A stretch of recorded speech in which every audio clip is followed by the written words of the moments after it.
o Eterno, bendito seja para sempre o seu nome, escreveu com a sua mão, Zahor et Yom HaShabbat, Le Kadisho, lembra-te do dia de Shabat para santificá-lo. Desejo a todos vocês Shabbat Shalom, que o Eterno te abençoe e te guarde, a você, sua casa, sua família e toda a sua parentela. Essa tarde, nós daremos continuidade ao estudo da porção Shemot, da Parashá Shemot. E vamos estudar o capítulo 3. Capítulo 3 de Shemot. Coloquei para vocês aí na tela. Shemot, capítulo 3, a partir do verso 1. Êxodo, capítulo 3, verso 1. Inicia assim, e aqui vai iniciar o terceiro ciclo de Moshe. Nós já vimos o primeiro, foi o seu nascimento, até o momento em que ele sai do palácio do Egito, da casa do faraó. Já vimos o segundo, que são os 40 anos que ele passou em Midian com o seu sogro, onde ele constituiu também família, se casou e teve 2 filhos. E agora, no capítulo 3, iniciará o terceiro ciclo. Ele agora já tem 80 anos, e é o momento em que o Eterno irá chamar Moshe, irá aparecer a Moshe. Eu quero que vocês prestem bastante atenção nos detalhes desse capítulo 3, principalmente desse verso 1, para que vocês depois entendam mais na frente algo que até hoje é alvo de bastante discussão e especulação. Em que local está o Monte Sinai? E esse verso 1 do capítulo 3 de Shemot, ele diz aonde está. Ele afirma onde está. E as pessoas muitas vezes passam desapercebidos. São pequenos detalhes. Diz assim a palavra que prevalece para sempre. Para o Hashem. Bendito seja Adonai. O Moshe e Moshe Hayaroe estava pastoreando. Roe, pastorear, pastor de ovelhas. Roe etson, as ovelhas, o rebanho de ovelhas. Então, essa era a profissão de Moshe. Uma das profissões mais simples na época. Pastor de ovelhas. Lembrando que ele não era o dono das ovelhas. Moshe, ele não era o dono das ovelhas. O texto continua dizendo: Itro, Rotenô, Cohen Midian. Essas ovelhas eram do seu sogro, Rotenô, o seu sogro. Itro. Nas Bíblias Almeida, a tradução do português, traz Jetro. Itro é o nome dele. Itro. Ele tem 7 nomes diferentes. Talvez esse seja o nome que o pai deu a ele. O nome de nascimento. Itro. Mas ele tem Reuel, Rovav, Putiel, entre outros. Mas na frente teremos uma porção nós iremos passar para vocês os 7 nomes de Itrô. Itrô, o sogro de Moshe, é uma pessoa fundamental na vida de Moshe. Principalmente entre o segundo e terceiro ciclo. O primeiro ciclo, o segundo ciclo e o terceiro ciclo. Dos 3 ciclos, o mais intenso na vida de Moshe é o terceiro. É o último. É o mais intenso. Veja que o primeiro e o segundo foi relatado no capítulo 2. O primeiro e o segundo foi relatado no capítulo 2. Do capítulo 3 em diante, nós teremos o terceiro ciclo. E aí você tem toda a Torá. Então é um ciclo muito intenso. E Itrô, o sogro de Moshe, ele é fundamental na vida de Moshe. Apesar de ser um sacerdote pagão, de habitar em um local idólatra, um povo que odiava a nação de Israel, Midian odiava Israel. Nós já vimos isso em porções anteriores. Midian, um dos filhos de Abraão Avino, com Queturá, ele foi um dos maiores inimigos de Israel, Midian. Esse povo sempre perseguiu o povo de Israel. Aonde ficava Midian? Midian ficava ao sul, onde hoje é a Arábia Saudita. Midian, a localização de Midian, é onde hoje é a Arábia Saudita, ao sul de Israel, ao sul de Mitzrayim, do Egito.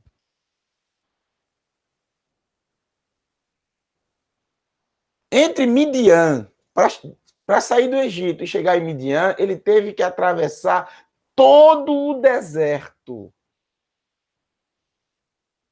É muito distante, é bem distante. São mais de 300 quilômetros, em linha reta. Ele andou bastante. Ele andou bastante para se livrar do Egito, para se livrar do radar do faraó. Então, Itrô, ele vai ser central na vida de Moshe, porque ele vai estar sempre presente nos momentos mais marcantes de Moshe. Por exemplo, nesse momento em que Moshe ele vai sair de Midian e regressar ao Egito, ele vai ter a bênção de Itrô. Itrô, ele vai pedir a permissão a Itrô para isso. No momento em que ele sai do Egito e está para receber a Torá das mãos do Eterno, antes ele tem um encontro com Itrô, no capítulo 18 de Shemot. Como também depois de ter recebido as 2 tábuas da Torá, ele pede a Itrô, o seu sogro, que continue com ele, que continue, que ele será considerado como alguém do povo de Israel. E ele praticamente implora ao seu sogro que não saia, que não volte a Midian, mas que fique com eles no deserto. Moshe, ele tinha um apreço muito grande pelo seu sogro. Itrô foi o pai que Moshe não teve, vamos dizer assim. Porque, apesar dele ter... o pai dele ser conhecido, Amram, mas a verdade é que o pai não teve papel na vida dele, porque ele viveu o tempo todo no palácio do faraó. Obviamente que quando ele sai do palácio, seu pai já não era mais vivo, nem sua mãe. O texto diz: Vai nehag et hatson ahar hamidbar. Ele levou os rebanhos para uma parte do deserto. Ou seja, ele saiu do local dos midianitas, onde tinham as casas, onde tinham as moradias, a área, vamos dizer assim, entre aspas, urbana, entre aspas, né? Porque nós sabemos que nesse período eram comunidades agrícolas, mas saíram do meio das moradias. Ele foi um pouco mais afastado e levou as ovelhas para o deserto. Ele levou para uma parte mais afastada, chegando ao deserto. Mas que deserto? Ao deserto que fica próximo a Midian. Obviamente que ninguém vai pegar um rebanho de ovelhas e percorrer mais do que 30, 40, 60, 70 quilômetros. Óbvio que não. Isso é claro, isso é óbvio. É um deserto, mas é próximo ao território onde ele habitava, território de Midian. Então, o primeiro passo saber é que esse local é próximo a Midian, ou seja, é nas redondezas de onde hoje é a Arábia Saudita. Então, o Monte Sinai, ele não fica no Egito, nas proximidades do Egito, não. Ele não fica dentro do território de Israel, não. Ele fica nesse território, nas imediações de onde viveu o povo de Midian. Porém, um local desabitado, até hoje, inclusive. É um local desértico, desabitado, onde não há nenhuma civilização, nenhuma construção, onde não há nenhum resquício de vida humana.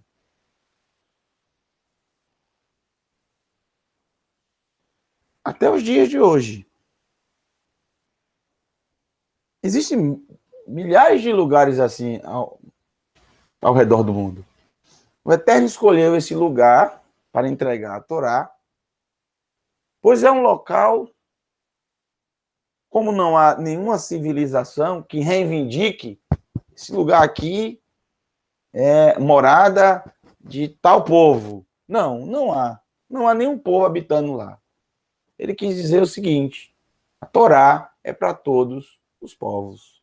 Eu escolhi um lugar remoto, distante, afastado, sem marcas de civilizações, sem construções humanas, para servir claramente como um local, vamos dizer assim, internacional, onde todas as nações possam estar ali representadas. Então, o texto vai dizer o seguinte: Va yavô el har ha-Elohim. E ele chegou à montanha do Eterno. A montanha do Eterno. Como é o nome dessa montanha? Horevá. Horevá. Ou, que é a forma feminina, Horevá. Horev. Horev. Esse é o nome da montanha. Horev. Essa montanha, ela tem 3 nomes. Horev, ou a forma feminina Horevá, que aparece aqui. Har ha-Elohim, a montanha do Eterno. E mais tarde ela vai ser chamada de Sinai. Har Sinai, Monte Sinai. Monte Sinai, Monte Horev e Montanha do Eterno. Esses 3 trata-se do mesmo local.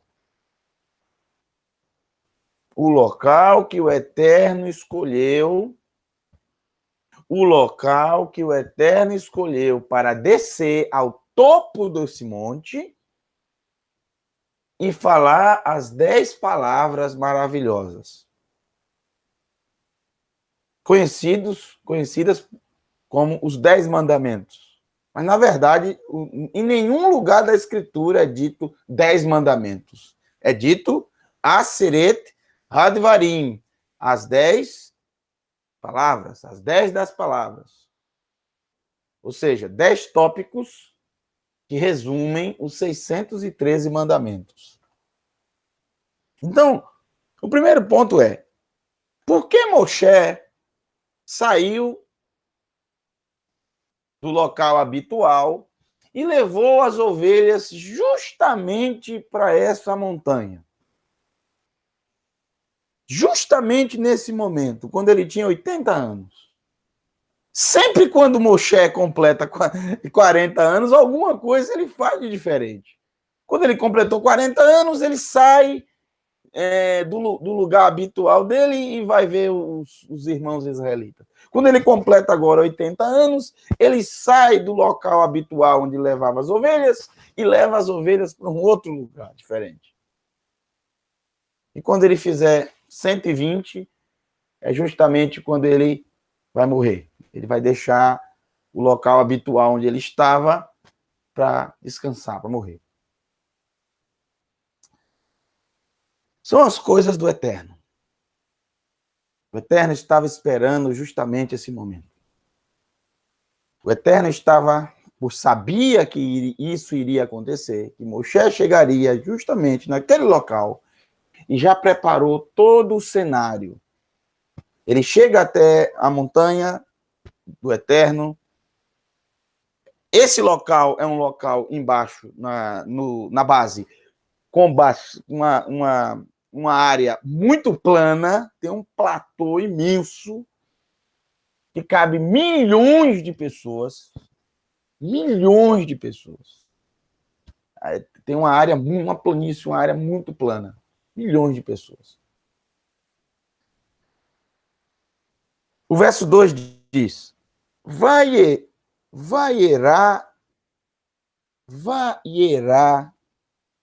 capítulo 3, verso 2. Vaiera, e apareceu Malach, que muitas vezes traduz por anjo, não traduz por anjo, mas a palavra Malach quer dizer mensageiro. Ao pé da letra é mensageiro. Não existe em hebraico uma palavra específica para anjo. Não existe. A palavra Malach, mensageiro. Que é claro que nesse caso aqui, obviamente, não se trata de um ser humano que é enviado para levar uma mensagem. Aqui se trata realmente de um anjo. Malach. E o texto traz: Vaiera, e apareceu Malach Adonai. E novamente, como eu mostrei ontem à noite, aqui os massoréticos, eles colocaram todos os sinais massoréticos no nome do Eterno. Como eu mostrei para vocês ontem à noite. Vocês aqui têm a possibilidade de ler o nome do Eterno. Porque eles deixaram todos os sinais, o que possibilita qualquer um ler o nome. A primeira sílaba é Iá.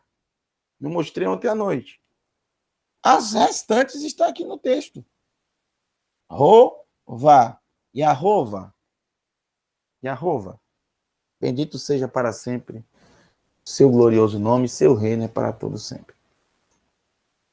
O anjo de Adonai.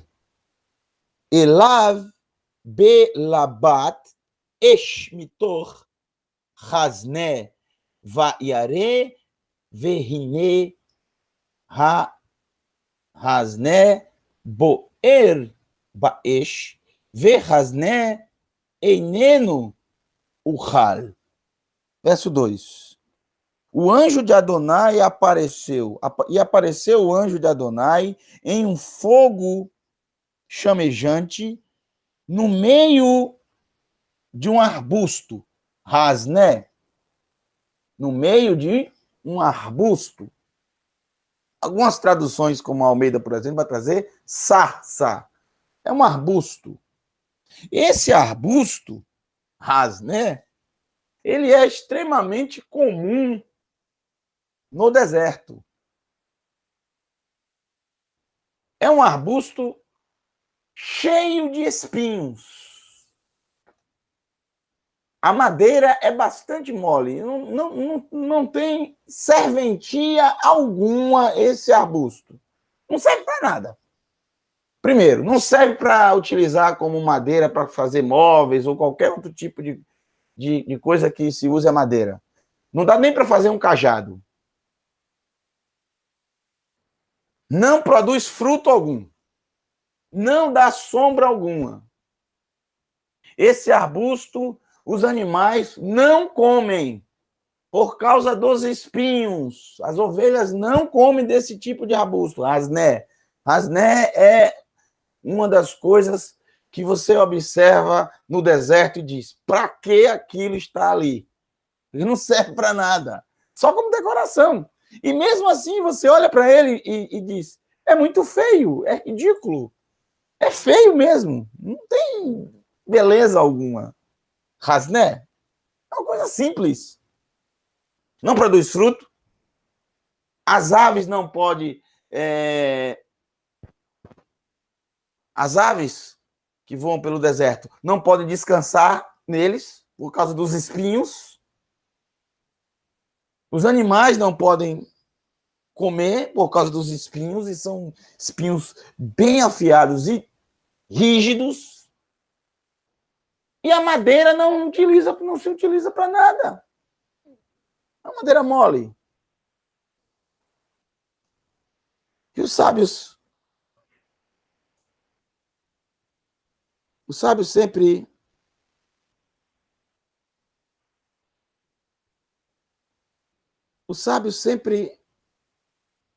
pensaram sobre isso. Porque o Eterno se manifestou justamente no Hasné. Hasné. Porque ele se manifestou justamente num arbusto. Por que ele não se manifestou, por exemplo, nas árvores que bastante aparecem nos desertos? E árvores bonitas, com a madeira rígida, onde as aves descansam. Essa madeira é utilizada, inclusive foi utilizada no Mishkan, no tabernáculo. O chitim. Chitim. A madeira de acácia, cetim, chitim.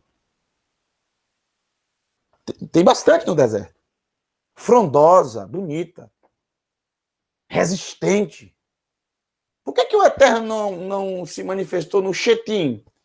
Por que ele se manifesta no hasné? Um arbusto. Primeiro, ele escolhe aquilo que nós não escolheríamos. Primeiro, ele escolhe as coisas mais simples. O Eterno, ele escolhe as coisas mais simples da terra.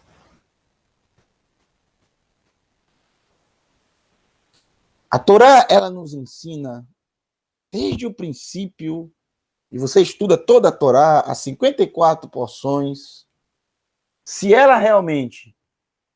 os ensinos do Eterno realmente chegarem até o seu coração e fizerem morada, é impossível você não se transformar em uma pessoa humilde.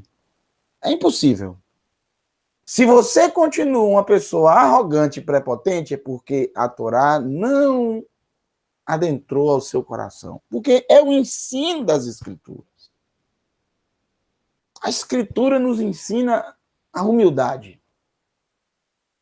A Escritura nos ensina o amor, a Havá.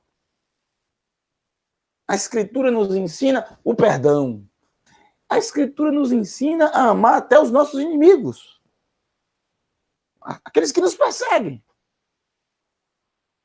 Mas algo maravilhoso das Escrituras é a humildade do Rei de todo o universo, do Criador de todas as coisas. Algo que confunde os seres humanos acostumados com esse sistema pagão, criado por Nimrod. Um sistema que leva que é como um imã que suga as pessoas pela sua beleza, pela sua opulência, pelas suas riquezas. O orgulho. Mas as coisas do Eterno são diferentes.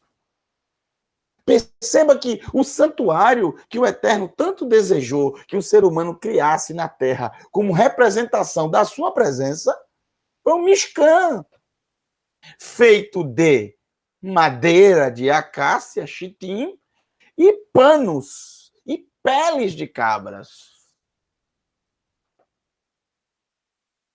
David Hameler, quando via aquilo, ele dizia, não é possível. Eu fiz várias incursões por várias nações e vi com meus próprios olhos os templos dos outros deuses, coisas suntuosas.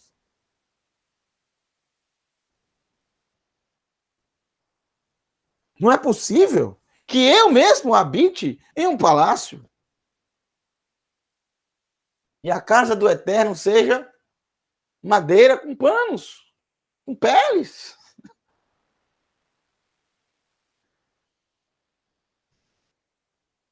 E ele insistiu para fazer o Beit HaMikdash, o templo.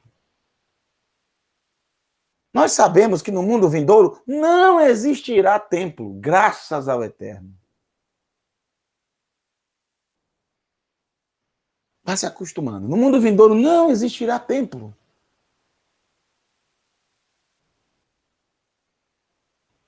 As coisas do Eterno são tão simples. Ele é simples. As suas festas, seus encontros marcados, são simples. E não entra na cabeça de um ser humano comum, não entra. Mas, quando você está no caminho da Techuvá, aí faz todo sentido. As coisas fazem sentido. Quando estamos no caminho da Techuvá, o nosso desejo, o desejo do nosso coração, não é adquirir mais conhecimento do que o outro. Não, é adquirir conhecimento para passar para o outro, para ajudar o próximo, para ensinar o próximo e crescer junto. Sempre na simplicidade. Não se empolgue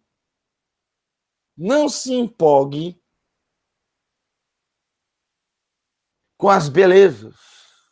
Não se empolgue com o exterior. Não se empolgue. São nas coisas simples que o Eterno trabalha.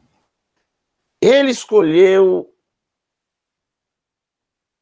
a árvore, vamos dizer assim, a planta mais simples do deserto.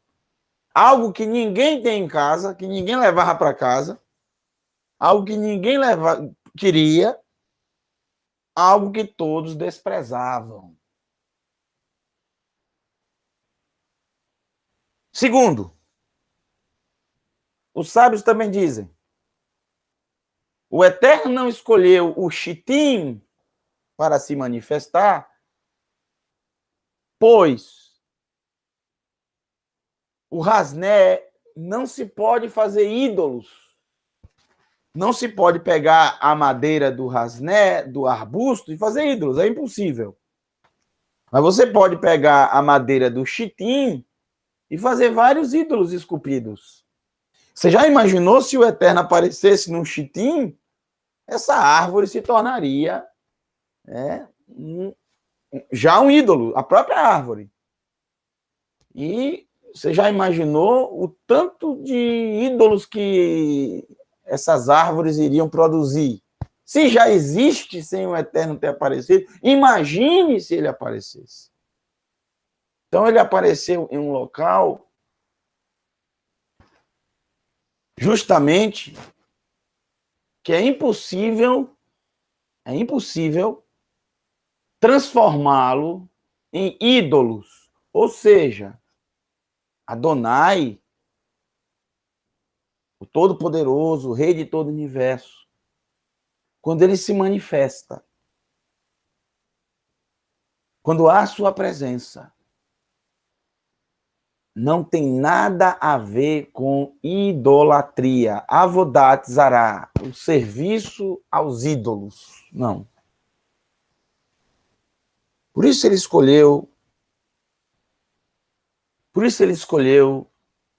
a Hasné.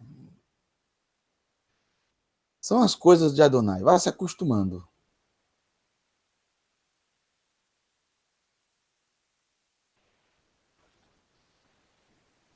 Vamos ver se tem alguma pergunta aqui. Não, tá tudo ok, né? Uma pergunta.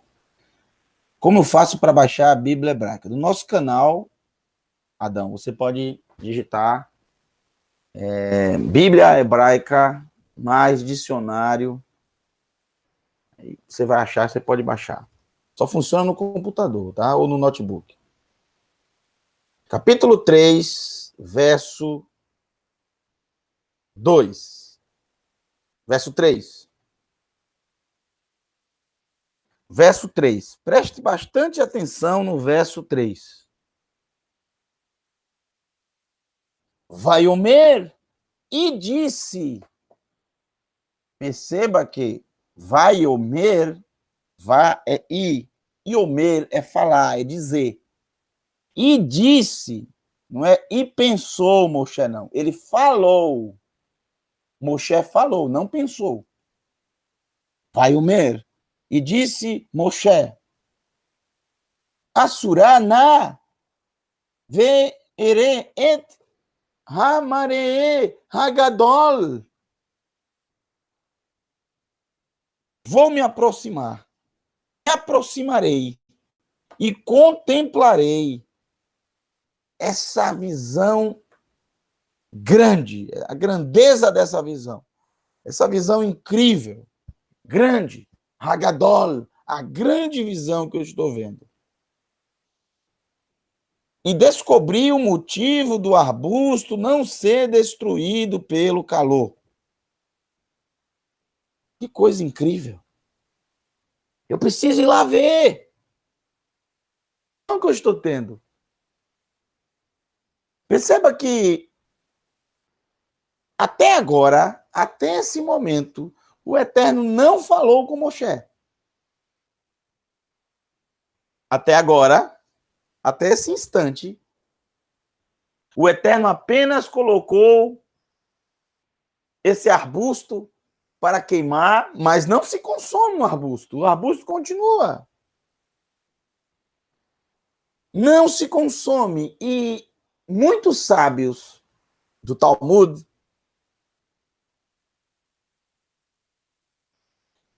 eles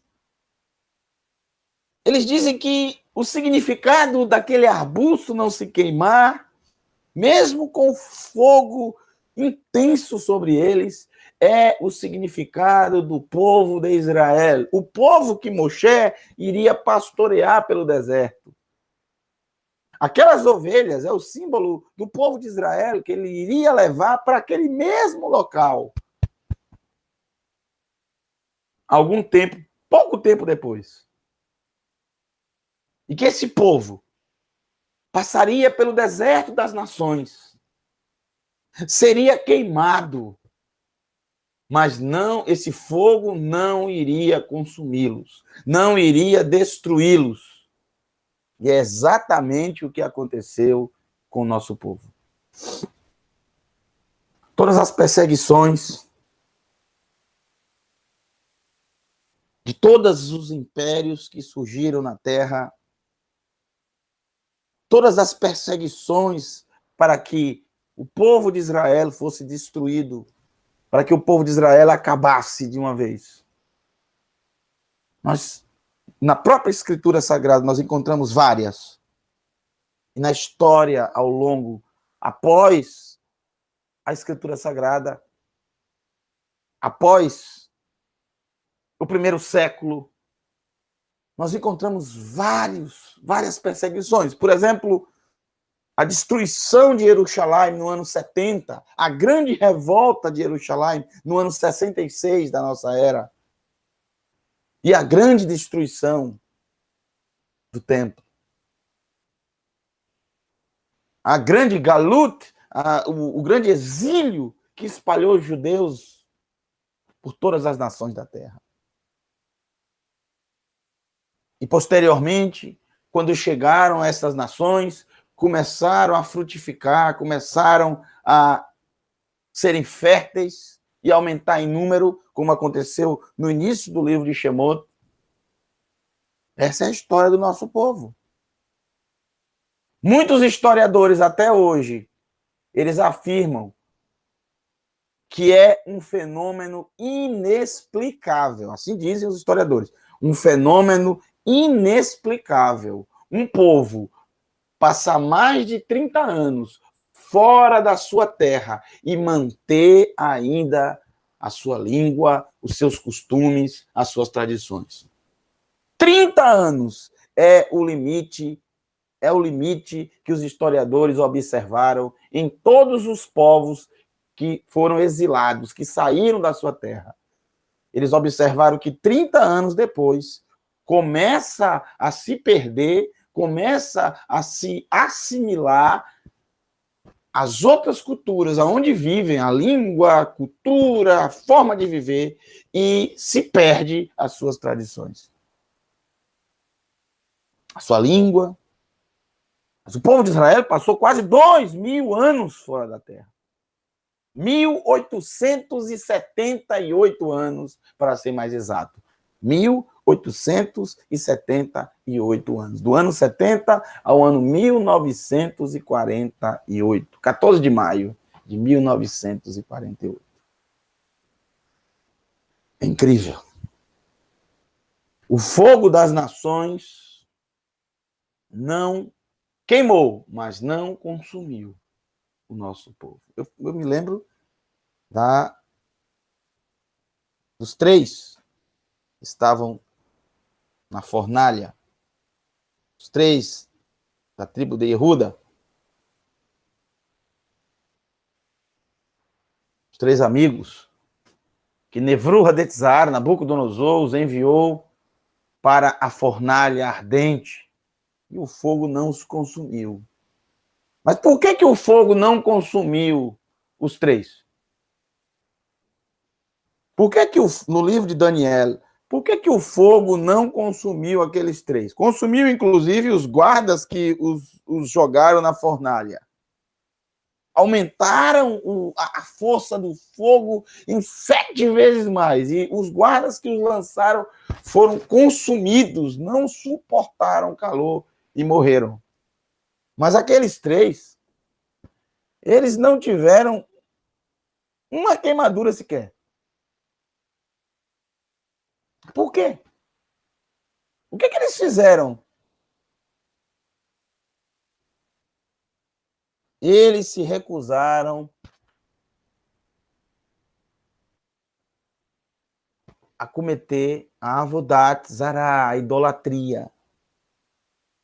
Morra e não faça. Uma das coisas é idolatria. A segunda é derramar sangue inocente. E a terceira é incesto. Essas 3 coisas, você prefere a morte, mas não faça. Avodat zará, idolatria. Derramar um sangue inocente. E terceiro, incesto. Morra e não faça. Para salvar uma vida, você pode descumprir qualquer mandamento. Para salvar uma vida, você pode descumprir qualquer mandamento. A vida está acima de tudo. Porém, se for avodat zará, derramar um sangue inocente, o motivo de você descumprir o mandamento, derramar um sangue inocente ou cometer incesto, é melhor você morrer.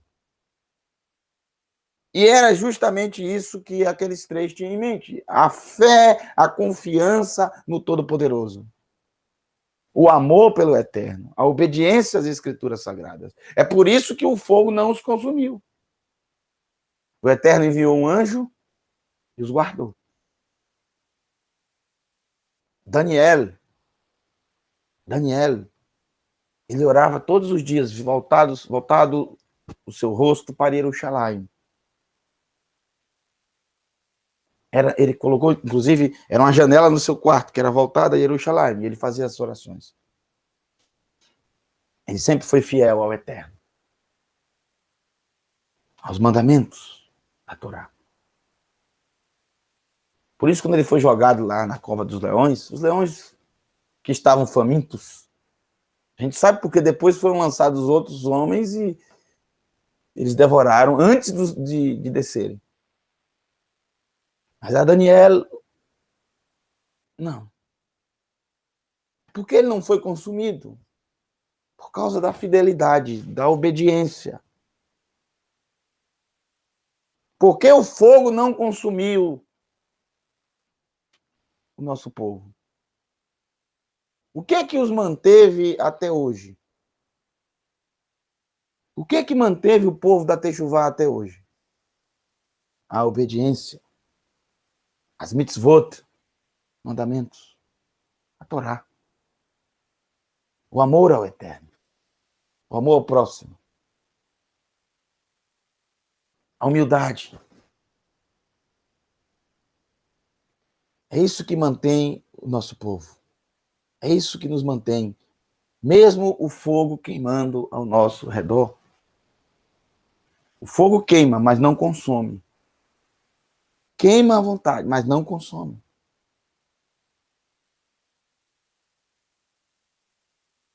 Moshe, até agora o Eterno não chamou Moshe, até agora não chamou.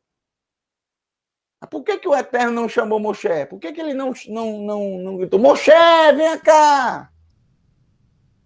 Se o objetivo do Eterno ter aparecido naquele arbusto era justamente chamar Moshe para libertar o povo de Israel.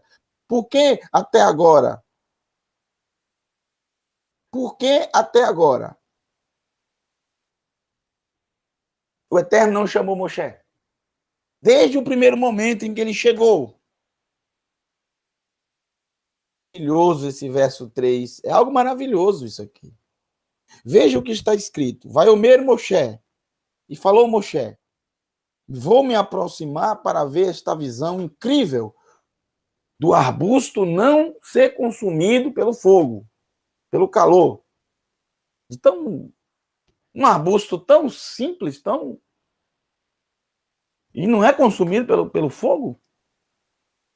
Aí, depois dessa declaração de Moshe, o verso 4 diz, logo após isso, Vaiare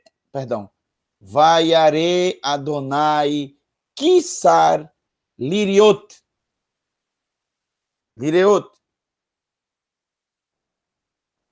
E viu Adonai. Agora já não... O texto no verso 4 já não fala que é o anjo. Aqui já fala que é Adonai. Veja. Aqui já não tem mais Malar Adonai. Aqui já aparece só Adonai. Como se fosse o próprio Eterno falando. Vaiare Adonai Kisar Liriot. Vaikra Elav Elohim Mitor Hasne. Vai Omer. Moshe. Vai Omer. Ineni. Olha. E quando o Eterno viu, e quando Adonai viu que ele se aproximou, Liriot, para ver, vai Kra Elav, Elohim Mitor Hasne. Chamou ele, Elohim, do meio do arbusto. Elohim o chamou do meio do arbusto.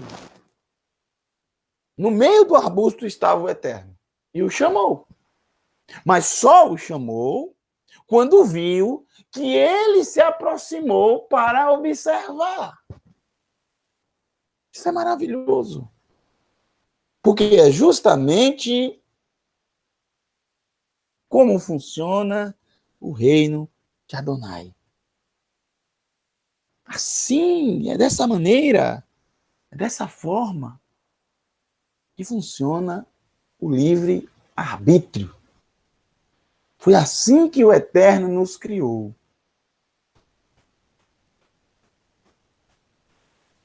O Eterno esperou Moshe dar o primeiro passo.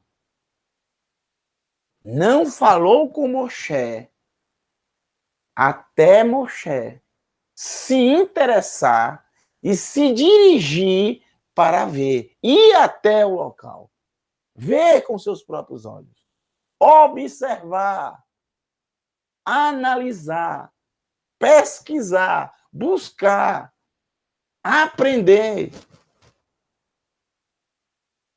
O Eterno coloca os sinais para o ser humano.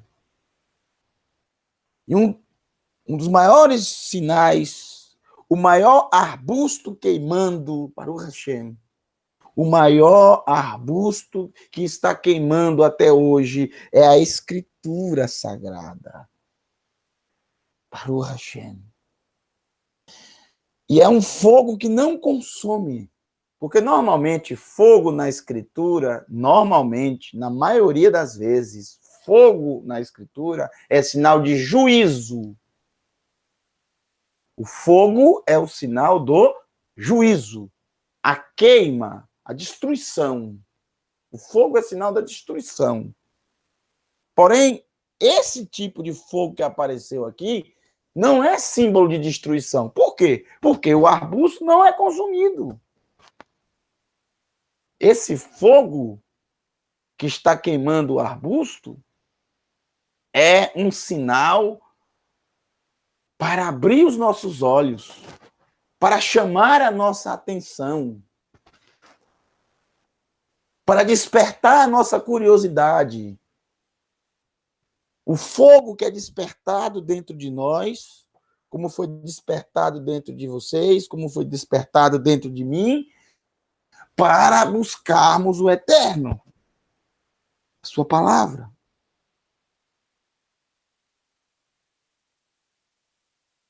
E é um fogo que não consome a pessoa, ou seja, não vai te destruir, mas nunca deixará de estar ali. O ser humano ele só tem que dar o seu passo, ele só tem que dar o primeiro passo de buscar, de ver, de observar, de analisar. E aí o Eterno irá falar conosco. Para mim é o maior arbusto queimando até hoje, sem consumir o arbusto. É a palavra do Eterno. A sua escritura sagrada.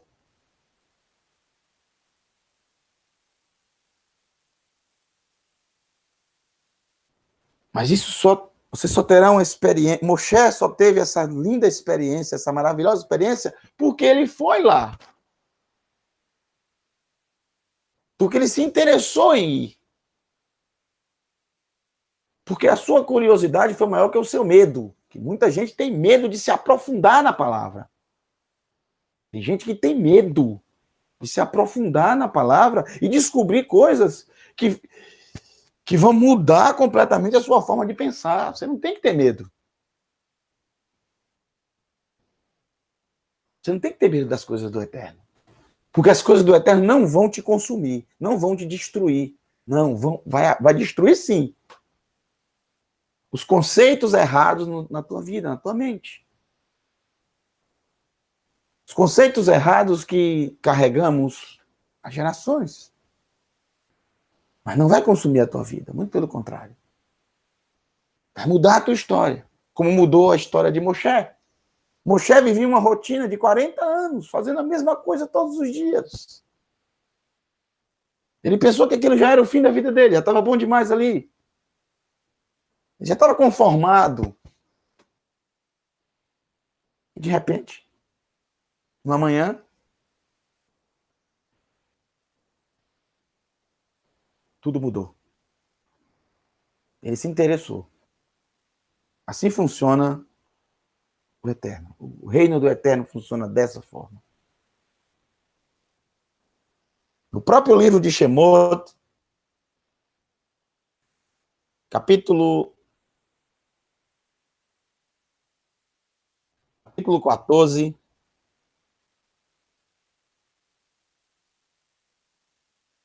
capítulo 14, verso 14. No livro de Shemot, no capítulo 14, verso 14, não conheço uma tradução bíblica até hoje na história da humanidade que traduziu corretamente esse texto. Não conheço nenhuma. Shemot 14, verso 14. Aqui, por exemplo, na minha tradução está assim: Adonai lutará por vocês, acalmem-se. Não tem nada a ver com o que está escrito. Está escrito assim: Adonai ilachem, lachem, Adonai ilachem, lachem, veatem, taharishum. Adonai vos dará pão para vocês. Adonai dará pão para vocês. E vocês irão arar. Ou seja, arar a terra. Mas vocês terão que arar a terra. E vocês irão arar a terra. Adonai vai dar pão para vocês. Mas vocês terão que arar a terra. Aqui traduziu. Aqui foi traduzido. Adonai lutará por vocês. Acalmem-se. Mas o que tem a ver esse texto quando o povo estava diante do mar, os egípcios atrás deles, o mar diante dele, o Yam Suf, mar de juncos, não mar vermelho, Yam Suf, mar de juncos, os egípcios atrás deles, só tem o mar ou voltar para a escravidão. Escravidão era a coisa mais otimista, né? Porque os egípcios com certeza não queriam mais essa escravidão, queria se vingar deles. Porque cada um deles teve o seu primogênito morto naquela noite. E o povo, obviamente, morrendo de medo, clama ao Eterno, clama a Moshe, resolve esse problema para nós, Moshe. E agora? Você trouxe aqui a gente para morrer? Afogado no mar ou consumido pelos egípcios? E aí vem o texto. Adonai ilachem, lachem, pão. Lachem, para vocês. Veatem, taharishum. Mas vocês terão que arar a terra. Mas por que nenhum tradutor até hoje traduziu esse texto ao pé da letra? Eu vou explicar para vocês por quê. Porque, na verdade, esse texto não deve ser levado ao pé da letra. Porque é um ditado. É um ditado da língua judaica. Então, você tem que entender esse ditado e colocar palavras que as pessoas possam entender o que diz o ditado. O que é que o ditado diz? Vamos analisar o ditado. Adonai dará pão para vocês. Mas vocês terão que arar a terra. O que significa isso? Arar a terra é a primeira coisa, o primeiro passo que se dá para plantar o trigo. Só pode plantar o trigo se primeiro tirar as pedras que tem no terreno. Tem que arar, tem que preparar as valas para colocar o trigo. Depois, quando o trigo crescer, estiver maduro, tem que, no momento certo, passar a foice. Isso normalmente acontece um pouco antes do mês de junho, pelo mês de maio, por aí. Antes da festa de Shavuot, um pouco antes da festa de Shavuot. Por isso que a festa de Shavuot também é chamada festa da colheita. Se passa a foice no trigo, pega esse trigo e leva para a eira, o local onde se vai peneirar o trigo, passar na peneira. E o que vai ficar na peneira é o que realmente é o trigo. Mas as cascas, que é o joio, o que parece o trigo, o que tem a forma de trigo, mas que dentro está vazio, o vento vai levar. E vai ficar espalhado pelo chão. Depois vão varrer, vão juntar aquele joio ali, aquelas cascas, e tocar fogo, queimar. Mas o trigo que ficou na peneira será juntado no celeiro, porque não pode utilizar esse trigo até a festa de Shavuot. Somente após a festa de Shavuot é que se pode usufruir do trigo. Mas o que eu quero dizer, depois disso, vai moer, vai fazer a farinha desse trigo, fazer a farinha de trigo, para daí fazer o pão. Olha quantos processos foram passados. O pão é o último produto. O pão é a última coisa, o último passo. E qual é o primeiro? Arar a terra. Então, o que é que esse ditado está querendo dizer? Deem o primeiro passo e deixe o final com o eterno. Isso, na verdade, é um ditado que explica o livre-arbítrio. É assim que funciona. O primeiro passo, o start, o começo, o começar, o que inicia algo é o ser humano. Tem que ser o ser humano. O Eterno só vai atuar se você permitir, se você deixar, se você autorizar. Nenhuma força no universo tem poder sobre a sua decisão. Nenhuma força no universo. Nenhuma. Tem poder sobre a sua decisão, sobre o seu coração. Nenhuma. É você que escolhe. É você que abre a porta para o bem ou para o mal. Esse ditado significa: deem o primeiro passo. Arem a terra. E deixa o restante comigo. O que foi o arar a terra? Foi o povo começar a marchar, começar a andar em direção ao mar. E o que foi o pão? O pão que o Eterno deu foi abrir o mar e depois fechar, quando todos os israelitas e todo o povo, não só israelitas, mas vários povos passaram, e quando os egípcios estavam na metade do caminho, foi fechado. Esse é o pão. Esse só o Eterno pode fazer. E o que foi arar a terra? Foi dar o primeiro passo, foi ir além, foi acreditar. Segundo os sábios, quem deu esse primeiro passo foi um homem chamado Nachshon. Quando as águas chegaram ao seu pescoço, o mar se abriu diante dele.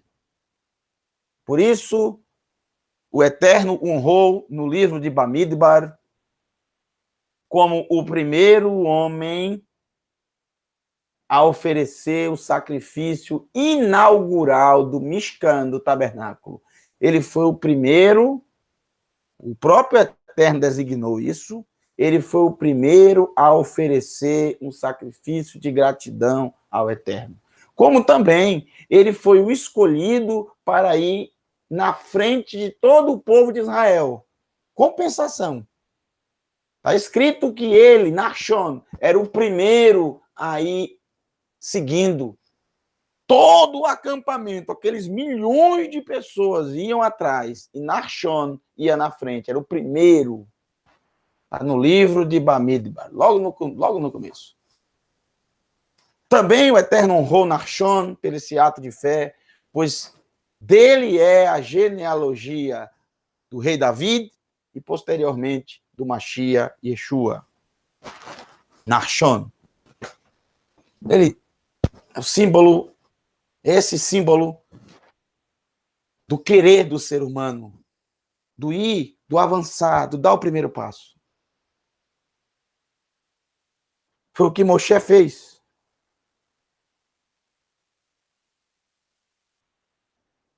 Isso. O filho de Nachshon se apaixonou pela prostituta Rahav, lá de Jericó. E desse casamento, se casou com uma prostituta a que ajudou eles, nasceu Boaz. Então, Rahav, ela não era do povo de Israel. Ela era uma estrangeira. E vai nascer Boaz. E é interessante, porque Boaz, ele era filho de uma mulher estrangeira, que foi, obviamente, enxertada no povo de Israel.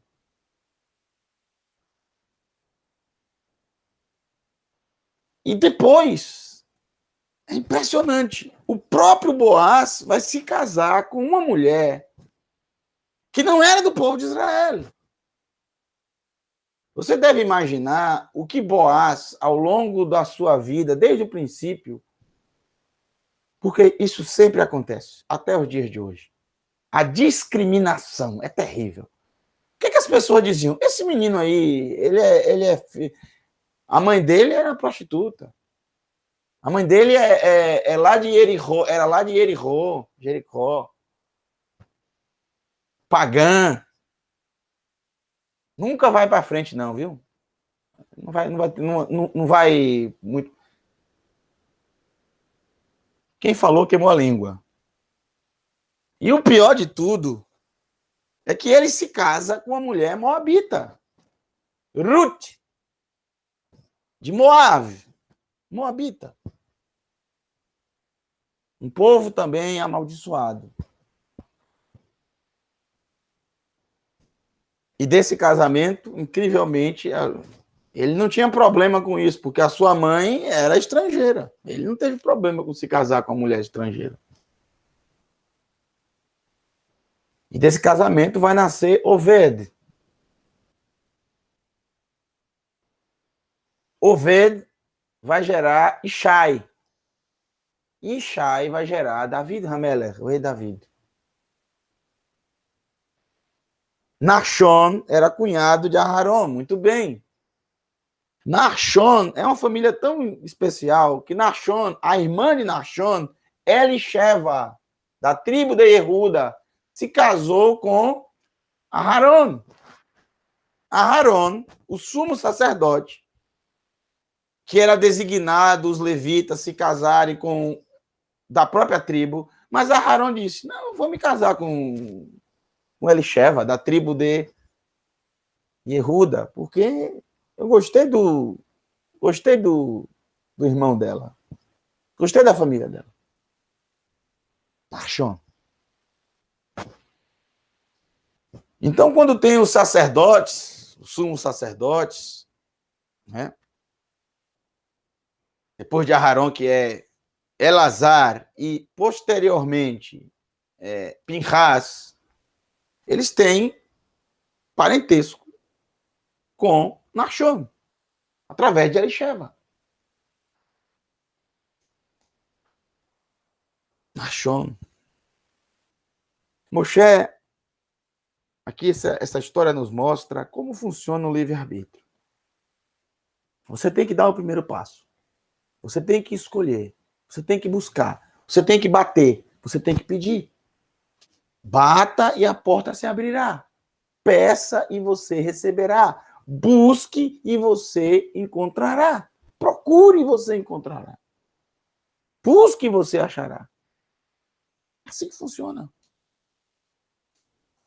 O Eterno só chamou Moshe quando ele se interessou em ver. O texto está dizendo aí. E olha como ele chamou Moshe.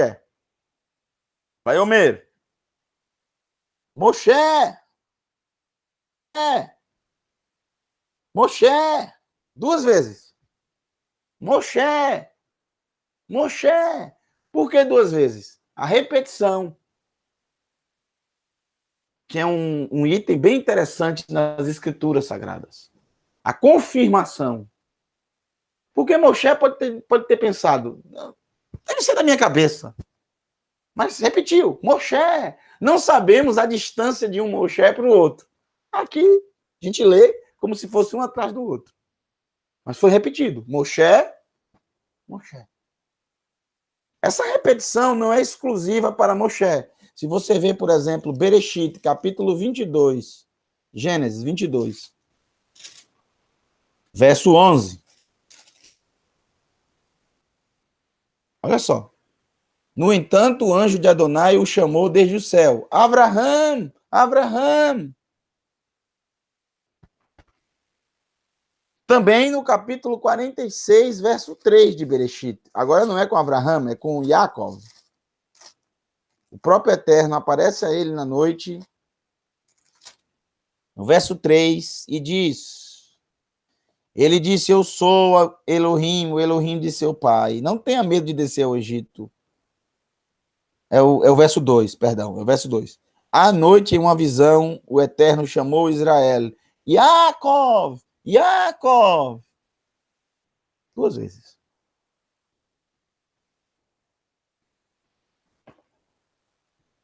Agora, a resposta de Moshe é que é bem interessante. É um termo que aparece pouquíssimo nas escrituras, mas às vezes que ele aparece é bem significativa.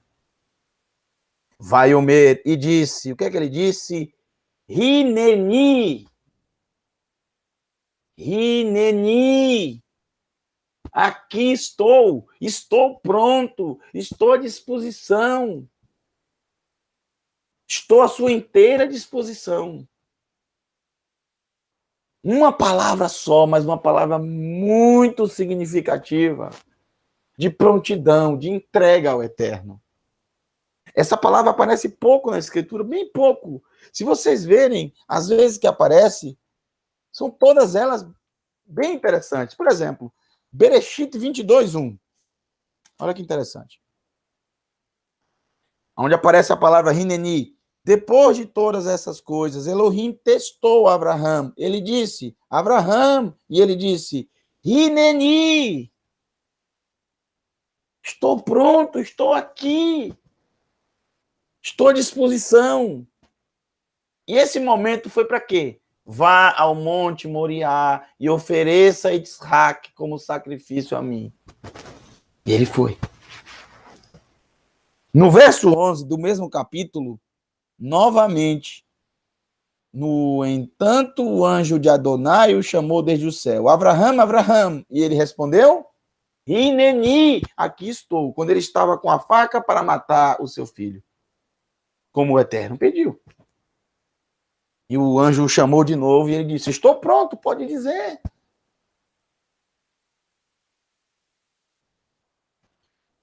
No capítulo 31, verso 11 de Bereshit, Bereshit é onde mais aparece Hineni. 31, verso 11, o anjo, no sonho, o anjo de Elohim disse, Yaakov, e ele responde, Hineni, estou pronto, estou aqui, pode falar, estou à disposição. Também no capítulo 46, que acabamos de ler, está ligado, né, ao chamado do Eterno, Hineni. O Eterno chamando Yaakov, Yaakov, e ele responde, Hineni. Depois vai aparecer em Shemot, capítulo 3, verso 4, como acabamos de ler. Depois só vai aparecer em Shemuel Aleph, primeira Shemuel, e todo mundo conhece essa história. O pequeno Shemuel, e o Eterno aparece e o chama. Adonai chamou Shemuel e ele respondeu, Hineni.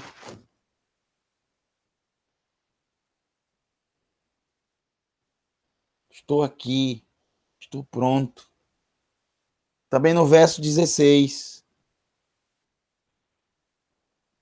Eli chamou Shemuel. Shemuel, meu filho. E ele respondeu, Hineni. Estou aqui, estou pronto, estou à disposição. Nos profetas, também vai aparecer no livro de Yeshayahu. Yeshayahu. Isaías. Yeshayahu. Capítulo 52. Bendito seja Adonai. Esse é um texto muito especial. Yeshayahu. Todas as vezes que aparece Hineni, são textos bem especiais. 52. Verso 6. Por isso, meu povo conhecerá o meu nome. Eu li esse texto ontem. Assim, naquele dia, eles saberão que eu, o que falo, estou aqui. Rinini, estou aqui, estou à disposição, estou pronto. E aí depois vem o belo texto. Quão belos são nas montanhas os pés dos que trazem boas notícias. Anunciam o Shalom, trazendo boas notícias. Becerot, a respeito de coisas boas, proclamando salvação e dizendo, Atzion, seu Elohim é rei. Ouçam seus vigias, ouçam. Seus vigias levantam a voz, gritam de alegria em conjunto, pois eles verão com seus próprios olhos Adonai retornar a Sion. Rompam em alegria, cantem juntas ruínas de Jerusalém, pois Adonai consolou seu povo, redimiu Jerusalém. Hineni. O próprio Eterno dizendo, como também em Yeshayahu 58, o próprio Eterno vai dizer Hineni. Até agora nós vimos só os seres humanos falando Hineni, mas em Yeshayahu 58, verso 9, antes do verso 9, vamos ver o verso 7. Partilhe sua comida, Yeshayahu, Isaías 58, verso 7. Partilhe sua comida com o faminto, leve o pobre desabrigado para sua casa, vista-o nu quando você o vir, cumpra o dever para com seus parentes, então sua luz se irradiará como a manhã. Uma nova pele crescerá rapidamente sobre suas feridas. Sua retidão o precederá. E a glória de Adonai o seguirá. Então você clamará e Adonai responderá. Você clamará e ele dirá, Hineni, se você remover o jugo de seu meio, parar com falsas acusações e a calúnia, oferecer comida ao faminto com generosidade, suprir as necessidades das pessoas com problemas, então sua luz vai raiar na escuridão, e a escuridão será como meio-dia. Adonai sempre o guiará, ele satisfará as suas necessidades no deserto e renovará a força dos seus membros, para que você seja como um jardim regado, como um manancial cujas águas nunca faltam. Você reconstruirá as ruínas antigas, reerguerá as fundações do passado, e será chamado o reparador dos muros rompidos, o restaurador das ruas em que se vive, se você contiver seu pé no Shabat e não procurar os próprios interesses no meu dia santo. Bom, tudo isso vai acontecer na vida do ser humano, quando ele decidir obedecer os mandamentos da Torá. Todos os que foram citados aqui são mandamentos da Torá. Principalmente mandamentos que se referem ao próximo, ao necessitado, ao pobre. Se fizer isso, quando você clamar, o Eterno mesmo vai dizer, Hineni! Hineni, eu estou pronto, eu estou aqui. Mas por que o Eterno vai estar à nossa disposição? Porque você cumpriu os mandamentos. Você obedeceu às Escrituras. E por último, Yeshayahu 65, verso 1. Eu me tornei acessível, diz o Eterno, a quem não perguntava por mim. Deixei-me ser descoberto por quem não me procurava. Eu disse, Hineni, Hineni, a uma nação que não me invocava. Estava falando do povo de Israel, que estava tão distante da sua presença. Tão longe da sua presença. Um período em que o povo de Israel, exteriormente, parecia estar próximo do Eterno, mas não interiormente. Tudo era fachada. Essa palavra é bem significativa, Hineni, que você possa dizer hoje para o Eterno.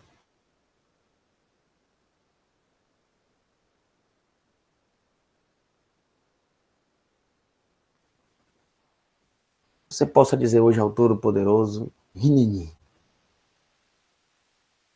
Eu estou aqui. Estou à disposição. Estou à disposição.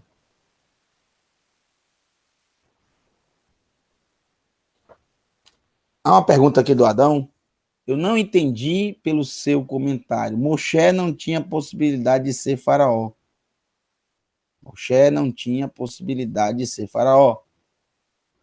Porém, Hebreus 11, 24 diz que ele recusou. Me explica, por favor. Bom, vamos ver o que é que está em Hebreus 11, 24, né? Primeiro. A Torá não fala nada sobre isso. Porém, fica claro, né, bem que ele recusou. Ele recusou sair do Egito, né? E ele saiu do Egito porque saiu fugido. Mas é bem isso fica claro. 11:24.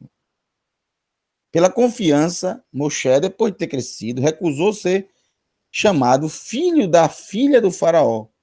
Preferiu ser maltratado com o povo de Elohim a desfrutar os prazeres momentâneos do pecado. Eu não sei de onde quem escreveu tirou isso, né? O que a gente vê na escritura é o seguinte: Moshe, com 40 anos, somente com 40 anos, ele sai para ver o povo. Isso denota o quê? Ele poderia ter saído antes. Se ele quisesse se recusar a ser chamado filho do faraó, ele saía antes, não com 40 anos, né? E a escritura também diz que ele fugiu do Egito, porque ele descobriu que após ele matar o egípcio, as pessoas já sabiam e iriam procurá-lo para matá-lo. Ele sai do Egito fugido, né? Ele sai do Egito fugido. Ele só sai para ver os seus irmãos com 40 anos. Possivelmente quando ele descobriu que ele não seria o próximo faraó. É preciso ver o texto no original. Agora não tem como observar. Mas, sinceramente, há um problema sério nesse texto. É um pouco contraditório com o que diz a Torá, né? É um pouco contraditório. O que a Torá deixa claro é que ele saiu de lá, do palácio. Ele fugiu. Não porque ele não queria mais ficar lá com os egípcios, mas porque ele tinha matado um egípcio, tinha descoberto. E ele estava com medo de ser morto. E ele só saiu para ver os seus irmãos com 40 anos. Ele não saiu quando ele cresceu, quando ele tinha uma mentalidade, falou, já não era mais criança, mas era, vamos dizer, tinha 20 anos, 18 anos. Ele falou assim, olha, eu sou hebreu, eu não quero viver como os egípcios. Já nesse momento que ele sai, ele comete um pecado, que é matar. Ele matou um egípcio, ele cometeu assassinato, isso é um pecado. E ele foge depois. É bem contraditório com o que diz a Torá. Mas obrigado pelo comentário, nosso irmão Adão. E nós vamos pesquisar esse texto lá do livro de Hebreus. Tá bem estranho. Tá bem estranho mesmo esse texto. É contraditório, totalmente contraditório com o que diz as Escrituras. Bem contraditório, né? As Escrituras não diz, olha, Moshe, quando já tinha uma consciência, ele falou, não quero mais ser seu filho, não quero mais ser egípcio, eu vou para o meu povo. E aí ele sai. Não é bem isso que acontece. Ele não foi para o seu povo. Ele foi para Midian. E ele só volta a se encontrar com o povo de Israel 40 anos depois. Porque o Eterno apareceu agora. Moshe, ele teve uma transformação verdadeira nesses 40 anos. E ele só chegou a Midian pelo que aconteceu lá com ele e o egípcio. Senão ele não teria fugido de lá.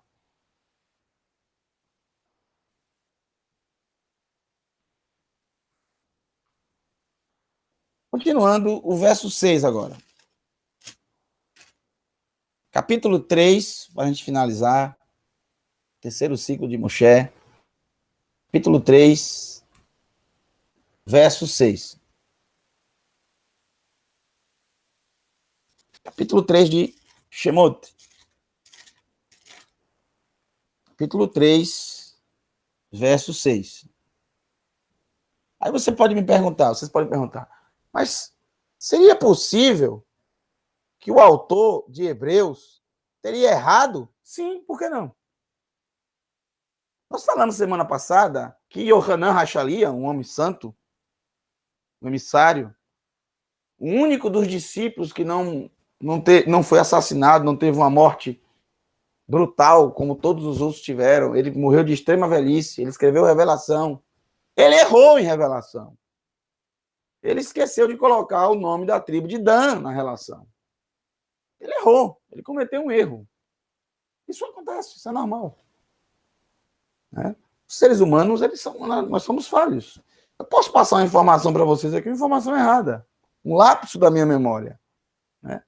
Eu posso ter ouvido alguma coisa e achar que eu li nas escrituras. E como não? Semana passada, por exemplo, eu cometi um erro. Porque na Bíblia judaica, na tradução da Bíblia judaica completa, e a irmã, deixa eu lembrar o nome dela, a irmã Cida,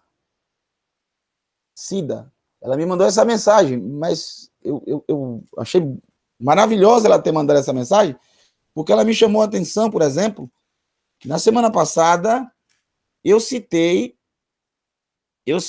o texto da Parashá Vayechi, e viveu. Eu citei o verso 27 do capítulo 47 de Gênesis. Israel viveu na terra do Egito durante 17 anos. E aí no verso 28, novamente fala a mesma coisa. E Jacob viveu 17 anos. Ela me chamou a atenção que o verso 27 não tem na original 17 anos. Não tem essa repetição. Na Bíblia judaica, ele colocou. E eu não observei. Eu errei por confiar na tradução do verso 27. Eu errei, cometi esse erro. E quando você vê no original, não tem esses 17 anos. É um lapso. O escritor de Hebreus, que nem sabemos quem foi, se foi Lucas ou se foi... Possivelmente foi o Rabino Shaul. Possivelmente. Mas não temos... Ninguém tem certeza. Eu acredito, ele cometeu um erro. Essa história não tem no Talmud. Que ele se recusou de ser chamado. Isso não tem. Se recusou de ser chamado de filho da... Que é isso? Ele ficou até os 40 anos. E quando chegou a 40 anos, ele disse, não quero mais ser seu filho. O que aconteceu que ele, de uma hora para outra, ele disse isso? Só com 40 anos ele veio dizer isso. Se ele foi com 5 anos para o palácio do faraó, ele passou 35 anos lá, reconhecendo ela como mãe. E de uma hora para outra ele disse que não. Só com 40 anos. Faz sentido isso. Está errado. E, na verdade, se ele fizesse isso seria, na verdade, uma grande transgressão. Porque a princesa do Egito, ela só fez o bem para Moshe. Ela só fez o bem para ele.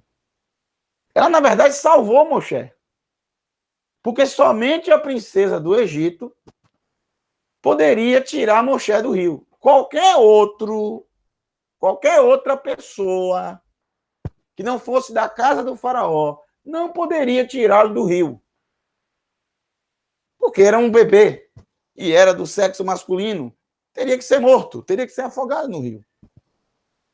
Então, isso seria algo completamente destoante do que a Torá ensina sobre a compensação e sobre não amaldiçoar quem nos abençoa.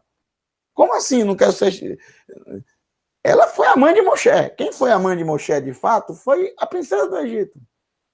Não Yoheved. Yoheved gerou Moshe, mas não cuidou de Moshe. Não criou Moshe. Não o alimentou. Foi a princesa. Ela adotou como mãe.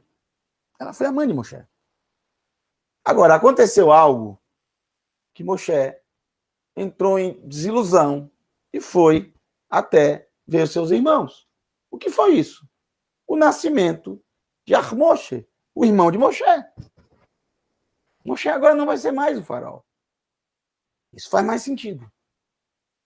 Não faz sentido.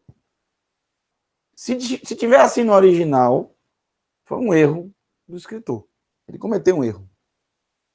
Às vezes, acontece esse tipo de erro justamente quando se ouve algo de alguém e você passa adiante, sem conferir nas escrituras.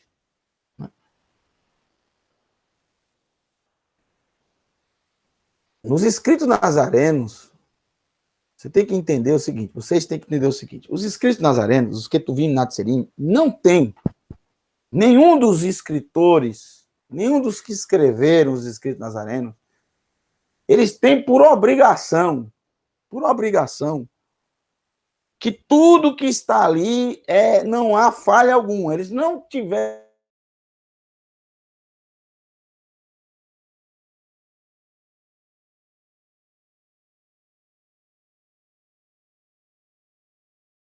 históricos do que aconteceu no primeiro século.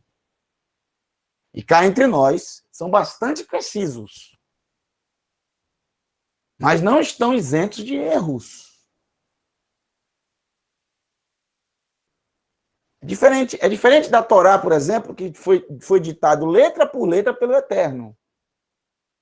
Aí não vai ter erros, tudo bem. Mas você não pode exigir dos escritos nazarenos que seja algo sem erro nenhum. Você não vai encontrar nenhum livro na Terra que não tenha nenhum erro. Isso não existe. Feito por um ser humano. Foi feito por um ser humano. Tá? Os escritos nazarenos não têm o caráter de escritura sagrada. A escritura sagrada os próprios escritos nazarenos determinam o que são as escrituras sagradas. A Torá, os profetas e os escritos. Os próprios escritores, e basicamente todos são judeus, eles dizem, assim diz a escritura sagrada. Eles dizem isso. Assim diz a escritura sagrada. Para se cumprir o que diz a escritura sagrada. Os escritos nazarenos não têm esse caráter de escritura sagrada. Nunca tiveram. Nenhum deles que escreveu exigiu isso, reivindicou isso. Nenhum deles. Mas são o maior tesouro judaico que a humanidade já viu. Foram escritos por judeus sobre pessoas que eram judeus, e o principal personagem dos escritos nazarenos é o Mashiach judeu, Yeshua. Então, tem informações erradas? Tem. Tem algumas informações erradas. Tem algumas informações que um fala uma coisa, o outro fala outra. Um fala que era 2 cegos, o outro fala que era um cego. Tem. Mas isso não tira a essência dos escritos nazarenos, que é justamente informar os acontecimentos da vida de Yeshua. Não se pode querer exigir que cada letra dos escritos nazarenos... Né? Existem algumas contradições, existem alguns erros. Shaul, por exemplo, ele comete um erro quando ele cita os mortos na praga do livro de Bamidbar. Ele erra por 1000 pessoas. Ele erra. Mas você vê, é um erro que isso não vai fazer diferença nenhuma. Ele cita os que foram mortos na praga de Pinhas. 24.000. Ele cita 23.000. 23.000. 1.000 a menos. Ele falou de cabeça, de memória, e cometeu um erro. Isso é normal, isso é mais do que normal. Qualquer pessoa comete esse tipo de erro. Para finalizar, a Torá também tem algum erro? Eu não conheço. Eu não conheço. Qual a diferença de idade de Moshe e seu irmão? 3 anos. 3 anos. A Torá também tem algum erro? Eu não conheço nenhum erro da Torá. Não há erro na Torá. Porque foi ditado letra por letra pelo Eterno. Isso é comprovado. Isso é comprovado. Nós podemos provar isso. Nós temos como provar isso. E no nosso 4º módulo do curso de hebraico, nós fazemos isso. Não há erros na Torá. Agora, na Torá, quando Moshe está dando o seu último discurso, há um lapso da parte de Moshe. Um lapso. Você pode também considerar um erro. Há um lapso na parte de Moshe, em Devarim. Você tem que entender que Moshe é o seu último dia de vida, é um discurso de 3 horas e meia, sem parar falando, sem parar dizendo. E quando chega no último capítulo, que também é a última porção, Moshe, ele cita a bênção e ele cita as bênçãos para todas as tribos de Israel. Ele começa com Reuven, depois ele vai para Yehuda, depois ele vai para Levi, depois ele vai para Binyamin, depois ele vai para Yosef, depois ele vai para Efraim, Menashe, Zevulun, Issachar, Gad, Dan, Naphtali e Asher. E ele esquece da tribo de Shimon. Você pode considerar isso um lapso. Não tem aqui a tribo de Shimon.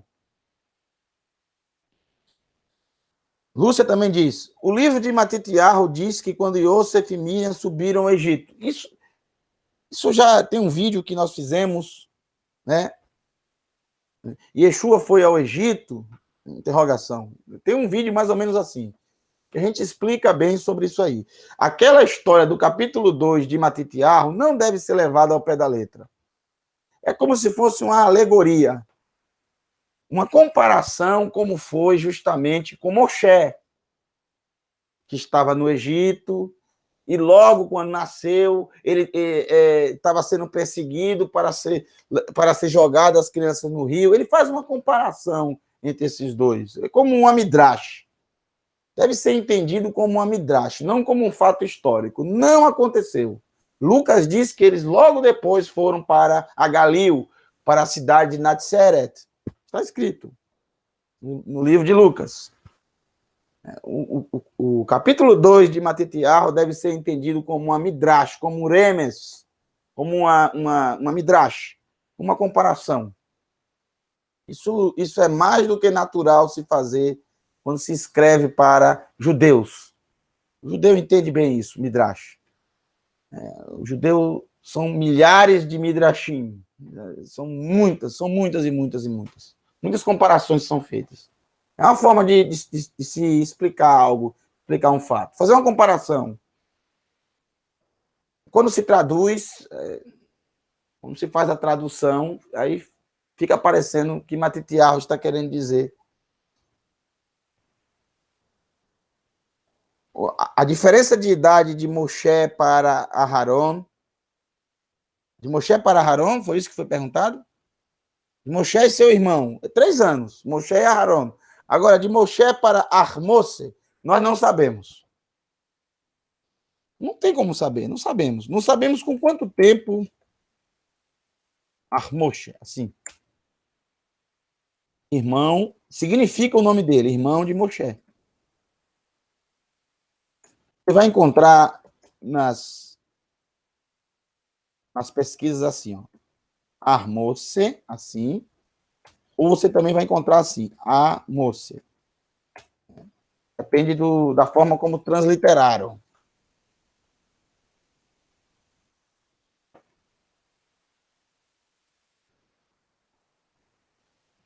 Exato. Erros, como disse o Júlio César, supostos erros que não devem ser levados em consideração, não atrapalham em nada no centro dos escritos nazarenos, que é relatar sobre Yeshua. E os escritos nazarenos fazem isso maravilhosamente bem. Riquíssimo em detalhes.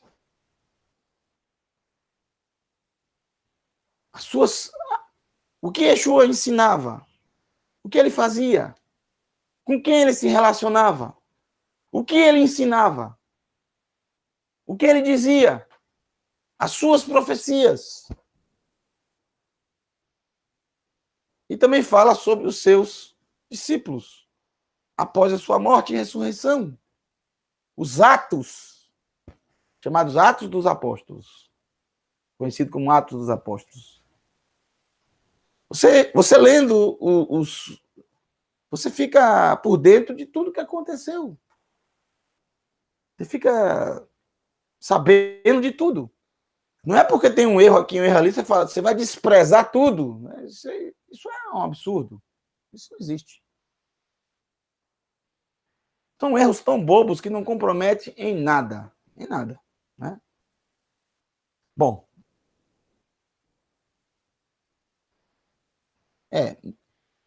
Moshe só com 40 anos foi ver os seus conterrâneos. Então, Armose deve ter nascido justamente nesse período, quando ele tinha 35, 34, depois ele foi desmamado, e aí ele descobriu que aquela criança seria o próximo faraó. Ele, desiludido, ele sai para ver os seus irmãos. Decepcionado, talvez, por não ser o próximo faraó. Isso faz sentido. Isso tem a ver com o que está na Torá. Vamos finalizar, pessoal. Eu agradeço ao Adão pela observação e por todos que mandaram aí as mensagens. Isso é maravilhoso. A gente vai aprendendo. Isso faz a gente aprender mais, né? Vamos terminar aqui no capítulo 3. Quero terminar com vocês. Depois do Eterno ter aparecido a Moshe, se revelado a Moshe. Eu quero terminar com esse verso 14 de Shemot. Por causa do tempo, vamos finalizar aqui.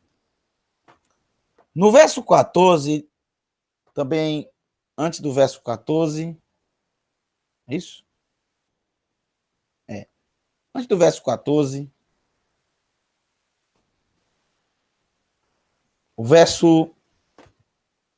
antes do verso 14, o verso 13.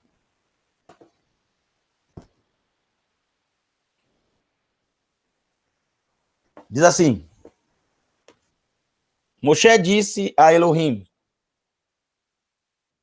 quando eu aparecer diante do povo de Israel e lhe disser, o Elohim de seus antepassados enviou-me a vocês,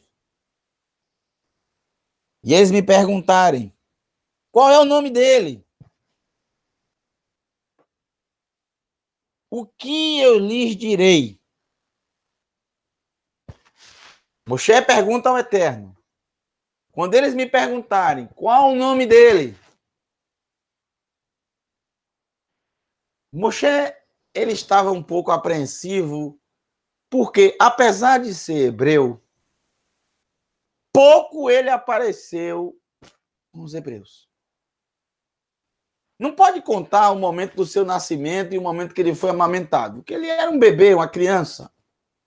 Ele só teve contato com os hebreus no fato que nós acabamos de relatar, quando ele mata aquele egípcio. E depois, no outro dia, quando ele tenta apartar uma briga de dois irmãos brigando. Só são esses dois momentos que ele teve contato com os hebreus. Ele passou 40 anos no palácio do faraó, praticamente, vivendo como um egípcio. Passa mais agora 40 anos vivendo em Midian, um povo pagão.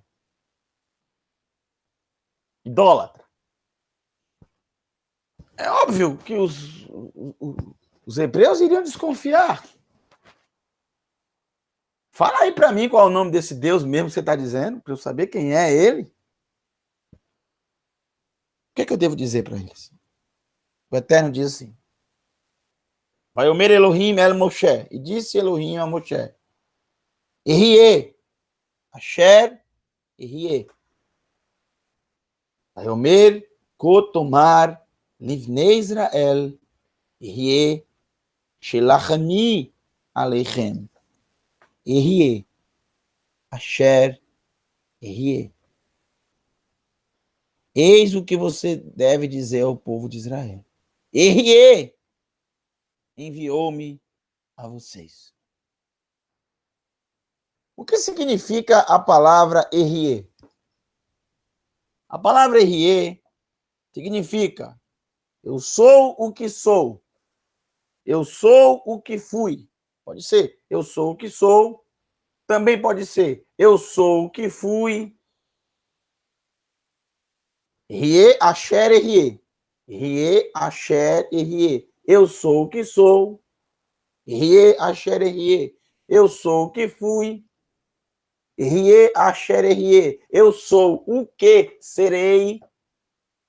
Eu fui o que fui. Também você pode usar. Significa tudo isso. A única coisa que tem um único significado é a palavra asher, que significa que.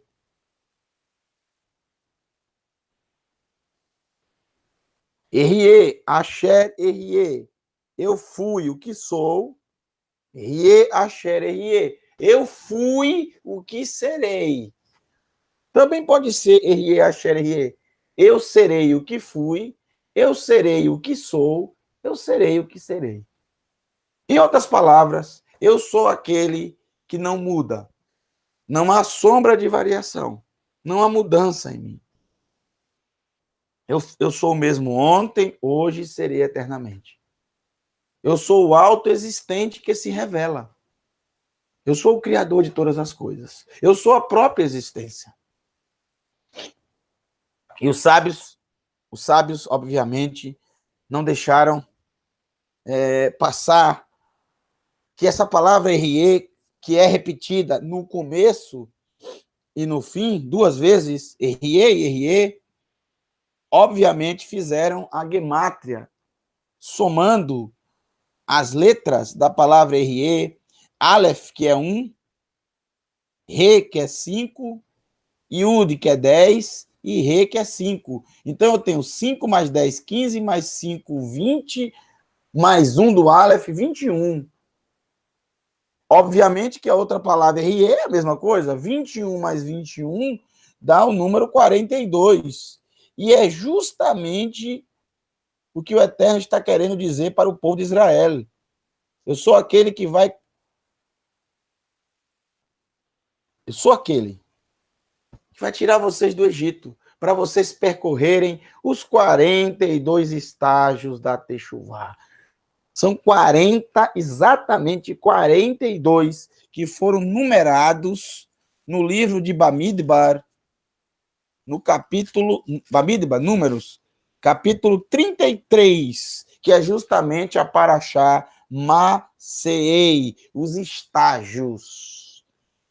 Estes são os estágios da jornada do povo de Israel quando deixou a terra do Egito sob a liderança de Moshe e Aharon. E aí, o verso 2, Moshe registrou cada um dos estágios da jornada por ordem de Adonai. Eis os pontos de cada estágio. Aí são citados quando você conta 42 estágios. Justamente o significado de Ehyeh.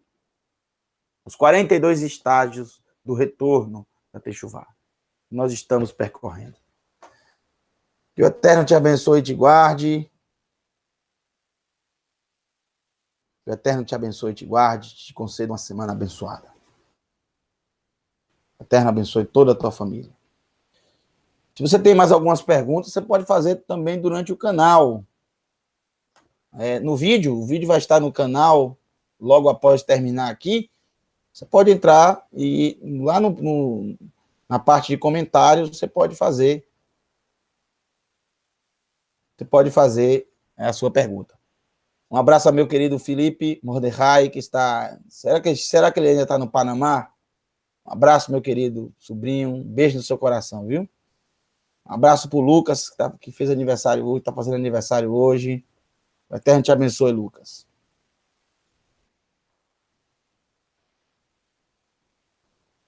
Júlio está perguntando, a palavra ter não existe no hebraico? Não existe. O verbo ter não existe no hebraico. Não existe. O verbo ter não existe, tá? No hebraico. A forma como você diz existe um carro para mim. Muito bem, isso aí. Existe um carro para mim. O verbo ter não existe em hebraico. Não existe no dicionário. Não dá para dizer realmente, eu tenho, em hebraico, eu tenho um carro. Quando você falar a palavra, se você traduzir, vai ser, existe um carro para mim. Existe uma casa para mim. Vamos recitar a Birkat Kohanim, para depois você celebrar com a sua família Havdalah. Baruch Hashem. O Eterno abençoe todos vocês que estiveram conosco. Te conceda uma semana abençoada. A próxima porção da Torá é a partir do capítulo 6 de Shemot, viu? Durante essa semana você vai estudar a porção do capítulo 6, a porção Vairá, e apareci. Vairá, e apareci. Capítulo 6, verso 2, em diante. Baruch Hashem. Vamos recitar a Birkat Kohanim. Oxalá, nesse momento. E recite conosco com todo o seu ser, com todo o seu coração. Yevarechecha Adonai veishmerecha Yair Adonai panav elecha vihuneka Isa Adonai panav elecha veyasem lecha Shalom.